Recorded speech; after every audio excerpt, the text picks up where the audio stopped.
Shalom, selamat pagi jemaat yang dikasihi oleh Tuhan Yesus Kristus.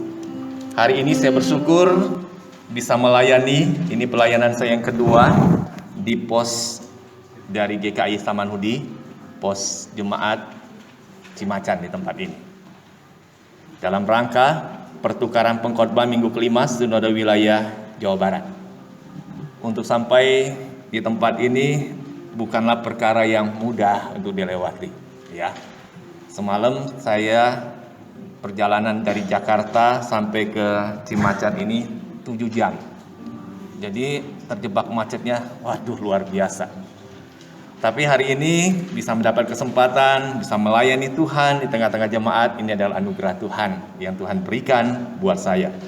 Dan hari ini kita akan bersama-sama merenungkan firman Tuhan yang akan disampaikan dengan mengambil sebuah tema rasa cukup dan hidup yang kekal. Kalau kita bicara tentang rasa cukup, bagi seseorang itu bukanlah perkara yang mudah dalam hidup ini. Khususnya ketika orang itu memiliki sifat konsumtif, menguasai hidupnya, sangatlah sukar bagi dia untuk merasa cukup. Dia akan selalu merasa kurang dari apa yang dia dapatkan itu. Kalau Bapak Ibu ditanya oleh seseorang, kalau kita sebagai seorang pekerja menerima gaji bulanan, gaji besaran berapa yang membuat kita cukup dengan gaji itu? Dalam zaman seperti ini 5 juta cukup? Kurang ya? 10? 100 juta? Kalau orang gak pernah merasa cukup sebesar berapapun gaji yang dia dapatkan, penghasilan sebesar apapun yang dia peroleh, dia katakan kurang. Apalagi kalau dia sifat konsumtif itu. Sekarang kalau kita gak bisa menahan diri untuk membeli sesuatu, wah kita gampang sekali terbawa oleh arus dunia ini. Hal yang sepele saja, soal makan. Kita sehari makan 3 kali ya. Kalau orang konsumtif, udah makan 3 kali bagi dia kurang tuh. Apalagi kalau disertai dengan gengsi. Makanan-makanan yang dianggapnya pasaran itu bukan level saya. Saya mau makannya makanan yang levelnya restoran terkenal. Keluarkan uang besar untuk apa? Gengsinya. Dan ini yang seringkali terjadi dalam diri manusia. Jadi kalau seseorang itu dia merasa kurang dari apa yang dia dapatkan, maka dia akan terus mencari uang untuk memenuhi rasa kurangnya itu. Dan kalau orang itu sudah dikuasai oleh karena rasa kurang dan tidak pernah cukup, dia bisa mengorbankan waktunya. Banyak waktu dia korbankan. Waktu tidur dia bisa korbankan. Waktu bersama dengan keluarga dia bisa korbankan. Waktu untuk beribadah pun dia bisa korbankan. Bahkan kalau dia terus merasa tidak cukup, dia merasa kurang, bisa gak dia berbagi dengan orang lain? Gak akan bisa. Bagaimana saya bisa berbagi dengan orang lain kalau saya sendiri pun kurang dengan apa yang saya miliki? Jadi dia gak akan peduli dengan keadaan orang di sekitarnya. Orang-orang yang membutuhkan pertolongannya, dia tidak peduli sama sekali. Yang dia pedulikan saya dan saya. Nah, kondisi ini tepat seperti apa yang diceritakan oleh Tuhan Yesus ketika dia menceritakan tentang Lazarus dengan orang kaya. Yang dicatat di dalam Injil Lukas pasal 16 ayat 19 sampai ayat yang ke-31. Kalau kita baca apa yang digambarkan oleh Yesus di dalam cerita ini, 2 pribadi yang hidupnya itu nggak berjauhan, berdekatan, tetapi kontras sekali cara hidupnya. Yang satu orang kaya yang sangat berlimpah segala sesuatu yang dia miliki. Yang satu Lazarus yang sangat miskin. Mereka hidup berdampingan. Bagaimana cara hidup orang kaya ini? Dikatakan orang kaya ini adalah pribadi yang tidak pernah merasa cukup di dalam kehidupan dia. Dia segala sesuatu berfokus pada dirinya. Sehingga dalam cara dia hidup pun dikatakan dia pribadi yang sangat egois. Sangat egois, egoisnya tingkat tinggi punya. Dari mana kita bisa tahu cara hidupnya ini seorang pribadi yang egois? Itu melalui cara hidup yang nampak diceritakan di dalam Alkitab ini. Cara hidupnya seperti apa? Yang pertama, dari segi dia berpakaian. Tiap hari dia berpakaian, dikatakan berpakaian ungu. Berpakaian ungu itu melambangkan, ingin menunjukkan kepada orang di sekitarnya, saya orang ini golongan bangsawan, golongan ningrat. Dan cara hidupnya pun setiap hari dikatakan dia selalu bersukaria dalam kemewahan. Makannya pun juga makan yang istimewa punya. Segala sesuatu yang istimewa buat dia. Dan dia tidak peduli dengan keadaan di sekitarnya, dengan pribadi Lazarus. Lazarus berbaring dekat pintu rumah orang kaya ini. Pribadi yang miskin. Badannya pun dikatakan penuh dengan borok, dengan korengan. Bahkan dikatakan dia dalam kondisi kelaparan, nggak ada makanan, nggak ada orang yang mau beri dia makanan. Dia hanya mendapatkan jatah makanan melalui setiap remah-remah makanan yang jatuh dari meja orang kaya. Jadi saya coba membaca, ada sebuah penjelasan di dalam sebuah buku. Dikatakan pada zaman itu, kalau orang kaya itu biasa kalau dia makan, biasa suka makan daging, ada yang banyak kuah-kuahnya, dia ambil pakai tangan, dia makan, lalu kan banyak sisa-sisanya. Gimana cara membersihkan sisa-sisa ini? Biasanya dia pakai roti. Roti itu dia balut seperti ini, setelah itu dia buang, jatuhkan di meja. Seperti tisu kalau zaman sekarang ini. Tapi orang kaya pada zaman itu pakai roti dia. Dan remah-remah yang dibuang ini adalah sampah, seperti dijatuhkan di lantai. Yang makannya siapa? Lazarus. Tuh. Jadi Lazarus menantikan roti yang jatuh itu dari meja orang kaya. Dan pada waktu roti dijatuhkan, bukan hanya Lazarus yang pengen makan, anjing pun pengen makan. Jadi dikatakan ketika dia mau ambil makanan itu, tahu-tahu anjing datang mengerumuni Lazarus, dia jilatin boroknya itu. Apa yang terjadi dengan Lazarus? Mungkin boroknya jadi infeksi dan dia mati, dikatakan. Orang kaya peduli nggak dengan keadaan Lazarus? Yang sedang dikerumunin oleh anjing, yang sedang dijilatin boroknya, nggak peduli. Bahkan ketika Lazarus mati pun dia nggak peduli dengan kematian Lazarus, terserah. Sehingga di dalam Alkitab ketika diceritakan orang Lazarus ini mati, tidak ada dituliskan dia dikuburkan, diberikan penghormatan khusus, nggak ada. Lewat seperti itu, seperti seekor anjing aja. Mati ya mati, buang. Tetapi siapa yang peduli ketika Lazarus sudah mati? Luar biasa, firman Tuhan mencatat, ketika dia mati, rohnya dibawa oleh para malaikat. Dibawa kemana? Dikatakan dibawa ke pangkuan Abraham. Orang kaya, sekaya-kayanya dia, sehebat-hebatnya dia, pasti akan menemui titik yang pasti buat dia, yaitu kematian. Ya, kita jangan lupa, sekaya apapun kita, pada akhirnya kita akan menemui namanya kematian itu. Orang kaya mengalami kondisi seperti itu. Jadi setelah Lazarus sudah mati, tidak lama berselang, orang kaya itu pun juga mati. Kalau orang kaya mati gimana diperlakukan? Bapak Ibu pernah lihat orang kaya kalau mati? Wah, karangan bunga itu penuh di depan rumah duka, betul? Ya, akan diadakan pesta makan besar. Mungkin ketika dia akan dikubur pun juga dipilih kubur yang bagus, yang mewah. Ketika dia akan dikubur pun juga diiringi dengan iringan yang begitu panjang. Mungkin ratusan mobil yang akan mengiringi dia. Orang kaya mengalami perlakuan seperti itu ketika dia mati. Dituliskan orang kaya itu mati, lalu dikatakan dia dikubur.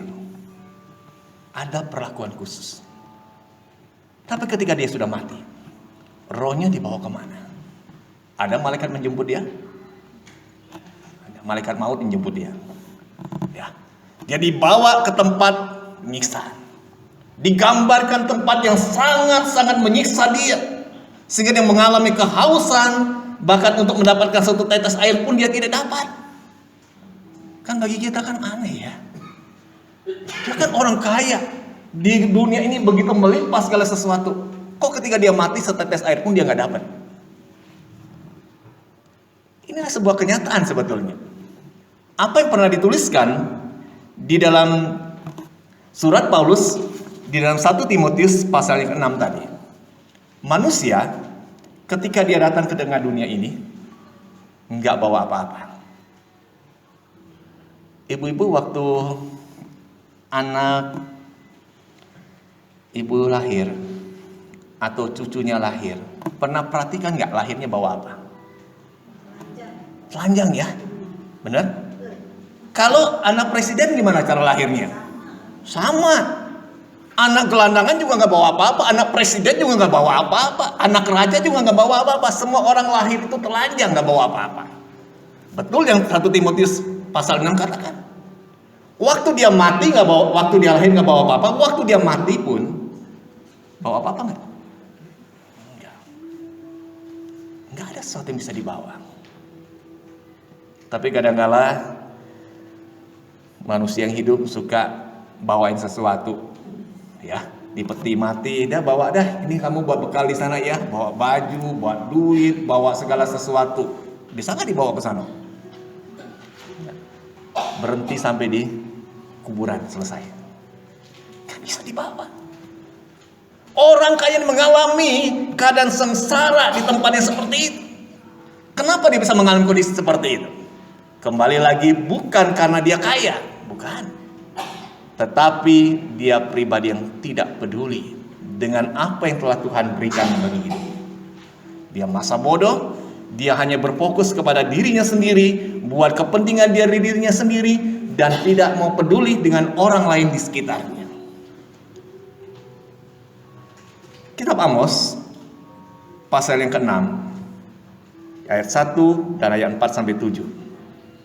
Ini sudah menggambarkan keadaan orang yang dalam hidupnya itu hanya mementingkan kepentingan diri sendiri dan tidak peduli dengan kebutuhan orang lain di sekitar yang membutuhkan pertolongan. Sangat tragis sebetulnya kita lihat. Amos menggambarkan keadaan orang seperti itu. Mereka nyaman dengan segala kemewahan, dengan segala kelimpahan yang mereka miliki, dan tidak peduli dengan orang di sekitarnya hidup berkekurangan. Apa yang terjadi dengan orang yang model seperti itu? Dikatakan mereka menjadi pribadi yang pada akhirnya terbuang. Gak ada makna dan nilai orang yang hidup demikian.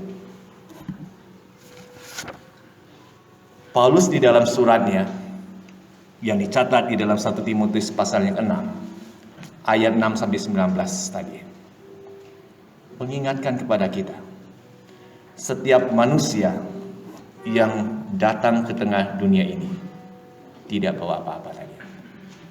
Dan waktu dia mati pun tidak bawa apa-apa. Tetapi yang heran bagi kita, ketika kita sudah dilahirkan, kita mulai bertumbuh, kita mulai bertambah umur, bertambah besar, kok bisa begitu banyak harta yang kita bisa miliki, kumpulkan itu? Dari mana itu? Datang gak bawa apa-apa kan? Pergi gak bawa apa-apa, tapi ketika kita menjalani hidup, kok kita bisa memiliki rumah, punya mobil, punya uang, dari mana itu? Tuhan yang mempercayakan.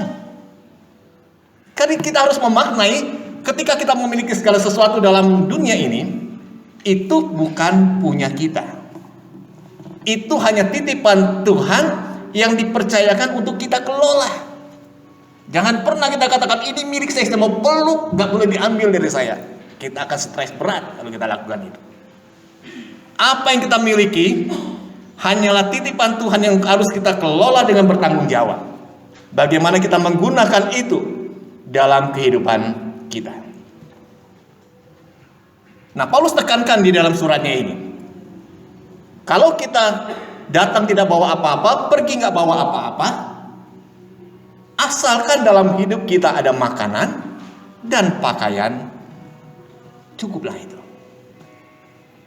Perlu sekali ditekankan dalam hidup setiap orang, khususnya anak-anak Tuhan, untuk memiliki sebuah perasaan, sebuah tekad, yaitu tekad untuk merasa cukup dalam hidup. Dan kita meyakini ketika kita menjalani hidup ini, kita melakukan apa yang menjadi bagian dan tugas kita, Tuhan itu akan melimpahkan berkatnya bagi kita. Setiap orang, dia tahu ketika dia hadirkan di tengah dunia ini, dia harus melakukan apa yang menjadi tugasnya. Salah satu tugas yang dilakukan oleh seseorang itu adalah dia harus bekerja untuk mendapatkan berkat-berkat Tuhan itu. Dan ketika dia sudah melakukan bagiannya, maka kita mempercayai bahwa Tuhan itu yang akan memberkati setiap umatnya yang telah melakukan bagiannya. Dan apa yang telah Tuhan berikan bagi setiap umatnya ini selalu cukup. Ya, selalu cukup. Coba kalau Bapak Ibu merenungkan kembali bagaimana perjalanan hidup kita selama ini. Saya coba ingat pengalaman hidup saya. Saya ingat pada waktu saya pertama kali masuk di dalam pelayanan. Setiap hamba Tuhan itu kan dikasih JHP ya istilahnya, jaminan hidup pengerja. Saya coba ingat lagi waktu pertama kali saya masuk dikasih berapa? Waduh, kalau dihitung sekarang ini minim. Kalau diangkakan nominalnya sekitar 1,5 juta. Besar nggak segitu? Kecil ya. Tapi bagi saya cukup loh Tuhan kasih itu. Saya ingat lagi waktu saya melayani pertama kali, saya juga coba memberanikan dengan iman untuk mengambil rumah, lalu KPR waktu itu. KPR-nya kalau nggak salah 1 bulan saya mesti bayar sekitar 890 ribuan. Berarti kalau dipotong 890 ribu dari 1,5 tinggal berapa? 600-an betul? 610. Saya pikir 610 untuk hidup 1 bulan. Udah menikah lagi waktu itu. Saya pikir wah kagum sih, cukup loh Tuhan kasih itu. Saya bilang ajaib. Terus ketika mulai membentuk keluarga, menikah lalu dikaruniai anak oleh Tuhan, saya coba lihat lagi, Tuhan pelihara cukup. Dan ini menjadi keyakinan saya dan saya juga harap menjadi keyakinan setiap kita yang hari ini hadir.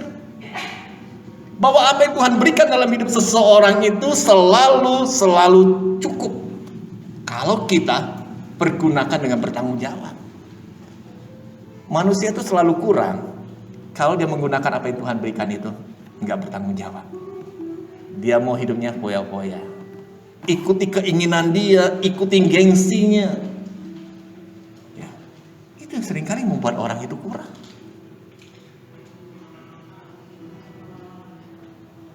Kalau orang sudah merasa kurang dalam hidup, bisa nggak dia mengucap syukur kepada Tuhan? Nggak akan pernah bisa. Dia selalu akan bersungut-sungut. Ditanya orang, wah hidupmu enak ya? Enak apanya? Ya, kurang saya masih kurang, nggak punya uang. Pernah nggak dengar orang model seperti itu? Banyak loh. Dan termasuk anak-anak Tuhan juga loh. Saya kadang-kadang kalau ketemu dengan orang tanya, wah hidupmu sekarang luar biasa diberkati Tuhan ya. Dia bilang, nggak ada duit. Padahal saya tahu udah duitnya melimpah. Apa yang dia punya itu luar biasa dibandingkan dengan orang lain. Tapi selalu jawabannya nggak punya duit. Kalau orang sudah tidak lagi merasa cukup, dia selalu kurang, maka dia akan melakukan sesuatu. Untuk apa? Untuk mencukupi apa yang dianggap kurang itu. Nah, ini yang bahaya sebetulnya. Kalau orang terus memburu apa yang dianggapnya kurang, maka di dalam hatinya ini ada sebuah keinginan untuk menjadi kaya. Seorang ada keinginan untuk menjadi kaya itu bagus nggak ya? Bagus ya. Tapi jangan sampai keinginan itu membuat kita pada akhirnya dosa pada Tuhan. Kenapa? Karena firman Tuhan jelas katakan, orang yang ingin kaya akan membawa dirinya ke dalam berbagai macam pencobaan. Akan dijerat oleh berbagai macam nafsu yang hampa dan menghancurkan. Bahkan dia bisa menghalalkan segala cara. Yang penting saya bisa dapatkan itu. Ada sebuah perkataan yang seringkali diungkapkan. Bicara tentang uang. Penting gak bagi hidup manusia? Penting ya. Orang suka menyampaikan sebuah slogan gini. Uang bukan segala-galanya dalam hidup. Betul, uang bukan segala-galanya dalam hidup. Tetapi hidup butuh uang. Segala sesuatu dalam hidup ini butuh uang. Jadi ketika kita bicara tentang uang, uang itu netral dan diperlukan untuk menunjang kehidupan manusia. Yang Tuhan larang itu apa? Bicara tentang uang. Paulus di dalam suratnya tadi mengingatkan dalam 1 Timotius pasal yang ke-6 ayat 6 sampai 19, yang dilarang itu adalah cinta akan uang. Cinta akan uang. Kalau kita ada rasa cinta akan uang itu akan membuat kita masuk ke dalam kehidupan yang akan menggiring kita masuk ke dalam kehidupan yang berdosa. Karena firman Tuhan jelas katakan bahwa akar dari segala kejahatan itu adalah cinta uang. Itu akar dari segala kejahatan. Cinta uang. Oleh karena mencintakan uang inilah membuat seseorang itu akan memburu uang itu sendiri.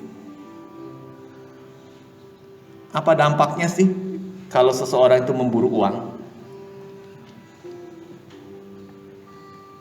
Paulus dalam surat ini diingatkan ada 2 dampak besar yang terjadi kalau seseorang itu memburu uang dalam hidupnya. Pertama itu, dia akan menyimpang dari iman. Yang kedua dampaknya, dia akan menyiksa diri dengan berbagai duka.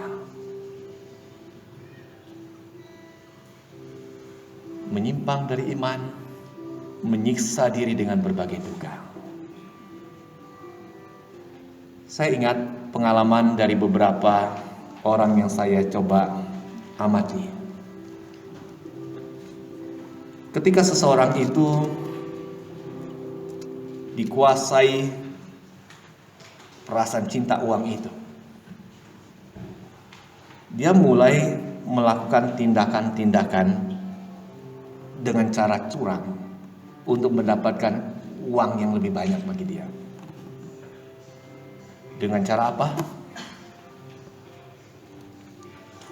Kecurangan. Kasus-kasus yang terjadi zaman sekarang ini yang ditangani oleh KPK itu didasari atas apa sih sebetulnya sih ujung-ujungnya? Uang. Cinta uang. Enggak segan-segan dia menerima suap, enggak segan-segan dia mengkorupsi apa yang bukan menjadi bagian dia. Karena bagi dia ini yang saya ingin dapatkan lebih banyak dan lebih banyak. Saya sempat berpikir orang-orang yang sekarang ini dimasukkan di dalam penjara karena kasus korupsi. Orang-orang yang punya uang atau nggak punya uang? Pernah nggak lihat orang yang dipenjara terlibat dalam kasus korupsi karena dia seorang pengemis di jalanan? Nggak pernah. Ya, orang-orang punya jabatan. Kalau Bapak Ibu coba mendalami gaji seorang pejabat itu, berapa sih dia dapat sih sebulannya? Besar. Puluhan bisa juga ratusan juta. Tapi kok mau ya? Mau dia mengkorupsi itu? Ya inilah karena cinta uang itu. Dia bisa melakukan berbagai macam cara-cara yang jahat dan menyimpang.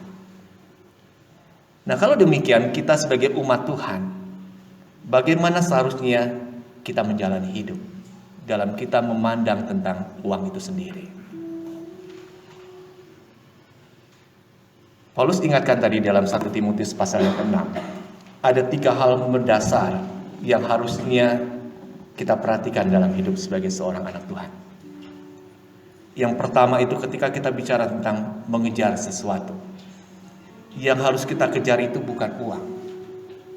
Yang kita kejar itu adalah keadilan, ibadah, kesetiaan, kasih, kesabaran, dan kelembutan. Ini nilai-nilai kekal adanya. Kalau kita kejar uang, penulis kitab Amsal katakan uang itu bisa sesaat atau secara mendadak, tahu-tahu dia bisa bersayap tuh uang itu. Kalau dia bisa bersayap, kira-kira bisa nggak kita tangkap?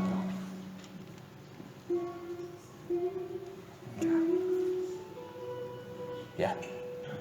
Jadi kalau uang kita semakin kejar, semakin dekat kan dengan kita? Jauh loh. Ya. Kalau prinsip firman Tuhan nggak seperti itu. Tuhan akan memberkati anak-anaknya, uang itu akan mendatangi dia. Ingat ya, uang itu akan mendatangi dia. Kalau prinsip dunia ini kejarlah uang, tapi ketika semakin kita mengejar uang itu, semakin dia menjauh dari kita. Jadi hal pertama tadi dikatakan kejarlah keadilan itu, ibadah, kesetiaan, kasih, kesabaran, dan kelembutan. Kalau Yesus di dalam kitab Injil mengatakan, engkau hendaknya mencari dahulu kerajaan surga itu, maka segala sesuatu akan ditambahkan bagimu. Cari. Sekarang ini banyak orang yang kadang-kadang perhitungan ya, bicara tentang kerajaan surga. Dengan Tuhan itu hitungannya mendetail banget. Tuhan, saya udah seperti ini Tuhan dalam pelayanan saya untuk kerajaan surga. Ini keluarin ini segala macam. Saya dapat apa Tuhan dari Engkau? Kita mau timbal balik minta sama Tuhan. Karena Tuhan katakan enggak boleh seperti itu. Kita mencari kerajaan surga. Kita memakai apa yang kita miliki itu untuk pekerjaan Tuhan. Dan Tuhan tidak akan menganggap itu suatu hal yang sia-sia dan mubazir. Tuhan akan menambahkan dengan segala sesuatu.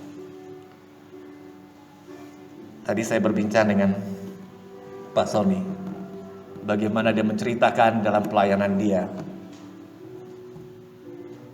Nggak ada sesuatu yang istilahnya itu zaman sekarang dapat apa ya? Kalau saya bekerja dapat gaji ya, seperti itu. Tapi dalam pelayanan, seorang itu melayani bukan karena mau dapat gaji, dapat uang, bukan. Tapi kita mau memberikan sesuatu, waktu kita, tenaga kita, bahkan uang kita mau pakai buat Tuhan. Apa anak-anaknya orang yang memberikan seluruh hidupnya untuk Tuhan, hidupnya lalu kurang seperti itu, melarat? Enggak. Justru hidupnya diberkati oleh Tuhan. Apa yang kita berikan dengan ketulusan hati kita, itu bernilai di hadapan Tuhan. Dan Tuhan itu gak pernah berhutang dengan seorang pun. Tuhan akan memberikan apa yang layak untuk orang ini dapatkan itu. Jadi yang pertama itu adalah kejarlah. Yang kedua dikatakan bertandinglah dalam pertandingan iman yang benar. Bertanding. Kita dalam hidup ini, kita harus memiliki iman bahwa hidup kita dipelihara oleh Tuhan. Zaman sekarang ini kondisi dunia bukan semakin lama membuat kita semakin tenang. Saya coba baca di media sosial prediksi yang sudah diberikan oleh para ahli tentang ancaman resesi global. Pernah baca ya? Waktu kita baca apa yang menjadi pandangan tokoh-tokoh dunia ini membuat kita ada takut juga nih. Kita di Indonesia pun kita lihat sekarang kondisinya bukan semakin lama semakin membaik. Tapi kalau kita sebagai orang yang percaya kepada Yesus Kristus, kita tetap mengimani hidup saya ini ada di dalam tangan Tuhan, pemeliharaan Tuhan. Meskipun dunia mengalami krisis sekalipun, resesi sekalipun, saya anak-anak Tuhan, hidup saya tetap terpelihara di dalam anugerah Tuhan itu. Dan ini yang harus menjadi keyakinan iman kita loh. Ya, kalau enggak kita stres dalam hidup, tertekan. Setiap orang itu, mau dia karyawan, mau dia pengusaha, stres menghadapi kondisi zaman seperti sekarang. Tapi kalau kita tetap memiliki iman percaya, bertanding dalam pertandingan iman yang benar itu, kita tetap bisa mengatakan, Tuhan, hidupku ada di dalam pemeliharaan. Kita bisa menikmati hidup, menjalani hidup dengan damai sejahtera Tuhan. Dan yang ketiga itu dikatakan, rebutlah hidup yang kekal itu. Rebut hidup yang kekal itu. Kita dalam hidup ini, kita bukan mencari hal-hal yang hanya sifatnya fana dan sementara. Uang itu hanyalah sementara, fana sifatnya. Kekayaan itu hanyalah sementara dan fana. Tetapi kita mau mencari yang bersifat kekal. Nilai-nilai hidup kekal itu kita cari, kita kejar. Kalau demikian halnya, kalau ada orang tanya kepada kita, boleh gak orang Kristen, anak-anak Tuhan menjadi seorang yang kaya? Siapa di sini bilang gak boleh jadi orang kaya? Orang Kristen harus miskin semua hidupnya. Orang Kristen boleh jadi orang kaya. Bahkan itu harusnya jadi orang kaya. Tetapi ketika kita menjadi seorang yang kaya, kita harus memperhatikan rambu-rambunya. Ya. Tuhan katakan, peringatkan kepada umatnya, perhatikanlah rambu-rambu kamu sebagai orang-orang kaya. Rambu yang pertama yang kita perlu perhatikan, ketika engkau sudah menjadi seorang kaya, janganlah engkau tinggi hati. Jangan tinggi hati. Pernah lihat kalau orang kaya yang dulu miskin, hidupnya sengsara, sekarang udah kaya, bisa jadi berubah nggak dia dalam sikap dia, kesombongannya? Bisa, ya. Jadi jalannya pun kadang-kadang nggak lihat lagi tanah, lihatnya ke atas terus. Cara jalannya, cara ngomongnya, Tuhan katakan jangan engkau jadi orang yang tinggi hati kalau engkau sudah kaya. Jangan. Saya sering kali suka ketemu tuh. Dulu waktu dia masih hidupnya sederhana, makan di pinggir jalan, doyan tiap hari dia makan. Sekarang ketika dia udah menikah dapat orang kaya, rumahnya mentereng, levelnya nggak mau lagi makan pinggir jalan, makan di mana? Restoran bintang lagi. Kalau ditanya, kok nggak pernah lagi makan di pinggir jalan? Sakit perut, mencret saya kalau makan di pinggir jalan. Levelnya bukan itu lagi. Waduh, sombong banget tuh. Ya. Sekarang satu sombong, dia sombongkan itu. Tuhan katakan itu salah kalau kau katakan seperti itu. Engkau lakukan itu salah. Kenapa? Karena kekayaan itu tidak kekal adanya. Dalam waktu singkat bisa diambil dari kehidupan. Sehingga hal yang kedua diperingatkan menjadi rambu buat kita. Selain kita jangan tinggi hati ketika kita menjadi kaya. Yang kedua itu dikatakan jangan kau berharap pada kekayaan yang tidak tentu. Jangan kau berharap, menaruh pengharapan pada kekayaan yang tidak tentu itu. Kalau kita ingat konteks kita hidup di Indonesia pada tahun 98. Banyak orang-orang yang kaya, duitnya, tabungan depositonya luar biasa melimpah di bank. Ketika terjadi krisis ekonomi, mendadak jadi gila dia. Boleh di tabungan angka-angka miliaran uang yang dia miliki, tapi dia nggak bisa tarik keluar, dia nggak bisa ambil. Dalam waktu singkat itu angus, dia stres berat. Jangan kau menaruh harapanmu pada sesuatu yang tidak pasti itu. Tapi yang harus kita berharap hanyalah kepada Tuhan yang pasti. Serahkanlah kehidupanmu kepada Tuhan yang memberikan kepastian itu. Dan rambu yang ketiga diingatkan kepada kita. Untuk orang-orang yang kaya, berbuat baiklah dan kayalah dalam kebajikan, suka membagi dan memberi. Yang awal tadi saya katakan, waktu kita lahir tidak bawa apa-apa. Waktu kita pulang pun tidak bawa apa-apa. Tapi selama kita menjalani hidup, kita bisa dilimpah oleh Tuhan berbagai macam harta kekayaan itu. Itu bukan milik kita. Itu adalah titipan Tuhan untuk kita kelola, yang empunya Tuhan. Dan Tuhan akan lihat bagaimana cara kita mengelola apa yang Tuhan percayakan itu. Tuhan menghendaki ketika kita dipercayakan banyak harta benda, jadilah pribadi yang penuh dengan kemurahan hati untuk berbagi dengan orang lain. Seorang yang berbagi tidak akan membuat dirinya menjadi pribadi yang melarat, yang jatuh miskin, kan? Hidupnya akan dilimpahi dengan segala hal yang akan membangun kehidupannya. Saya mencoba membaca satu tulisan yang ditulis oleh beberapa ahli kesehatan. Dia katakan melalui sebuah survei yang diadakan, ketika seseorang itu mau berbagi, memberi apa yang menjadi kepunyaan dia untuk menolong orang lain di sekitarnya, dari dalam dirinya ini akan keluar hormon-hormon yang membuat orang itu bahagia. Saya bilang luar biasa ya. Coba kalau Bapak Ibu praktekkan ya. Kita punya sesuatu nih, uang. Lalu kita lihat sesama kita, wah dia kayaknya kurang gitu. Waduh, mau beli sesuatu nggak punya uang. Lalu kita bagi, kita kasih milik kita itu. Seneng nggak hati kita? Seneng loh. Saya punya sebuah pengalaman sebetulnya ya. Waktu suatu kali saya bersama dengan anak masuk ke Indomaret. Waktu masuk ke Indomaret, lalu saya mau beli minuman, beli aqua, minuman aqua, botol besar.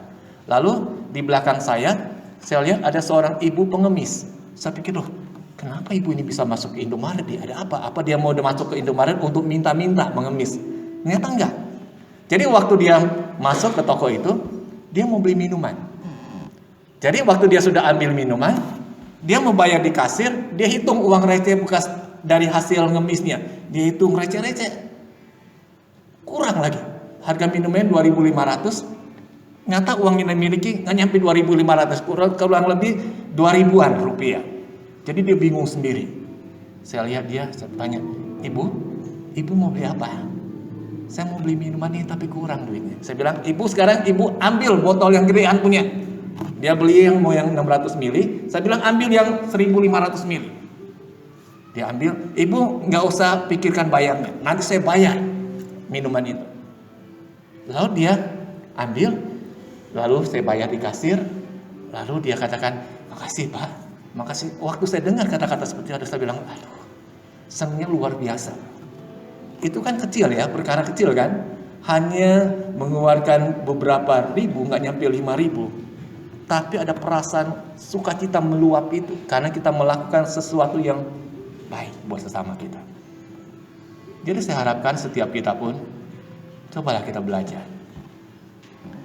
Kita belajar untuk hidup ini rasa cukup. Kalau kita merasakan hidup kita rasa cukup, hidup kita penuh dengan ucapan syukur, dan kita dimampukan untuk mau berbagi dengan sesama kita.